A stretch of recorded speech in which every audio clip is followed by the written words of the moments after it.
Les dons dits manuels sont des dons qui peuvent être réalisés de la main à la main. Cela peut être de l'argent liquide, un chèque, mais aussi un bijou, une voiture, voire une œuvre d'art ou des valeurs mobilières comme des actions ou des obligations.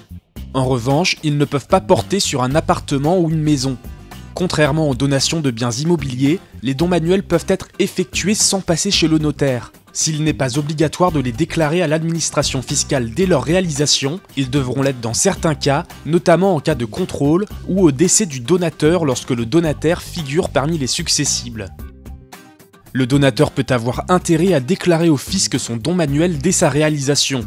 Ainsi, il ne risque pas de redressement en cas de contrôle fiscal.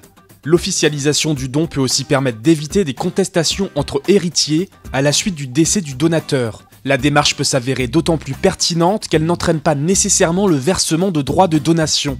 En effet, les abattements prévus en matière de donation s'appliquent qu'il s'agisse de donations notariées ou de dons manuels. Par exemple, si un père ou une mère effectue un don manuel à son fils ou à sa fille, il sera taxé uniquement si sa valeur au moment de sa déclaration à l'administration est supérieure à 100 000 €, à supposer que cet abattement n'ait pas déjà été utilisé durant les 15 années précédentes. S'il s'agit d'un grand-père ou d'une grand-mère à son petit-fils ou à sa petite-fille, l'abattement est de 31 865 €. Cet avantage fiscal est valable par période de 15 ans et par donateur.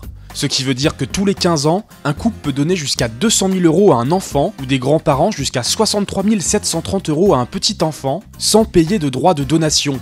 Seul l'enregistrement du don permet de faire courir le délai de 15 ans, au-delà duquel l'abattement se reconstitue. Les dons manuels s'ajoutent aux dons familiaux de sommes d'argent. Plus connus sous l'appellation de dons Sarkozy, ils permettent aux parents, grands-parents et arrière-grands-parents de donner de l'argent aux enfants, petits-enfants et arrière-petits-enfants à hauteur de 31 865 € tous les 15 ans et en franchise d'impôt. Le don doit être réalisé avant les 80 ans du donateur. Le donataire doit quant à lui être majeur ou mineur émancipé. Cet abattement s'ajoute à celui exposé précédemment.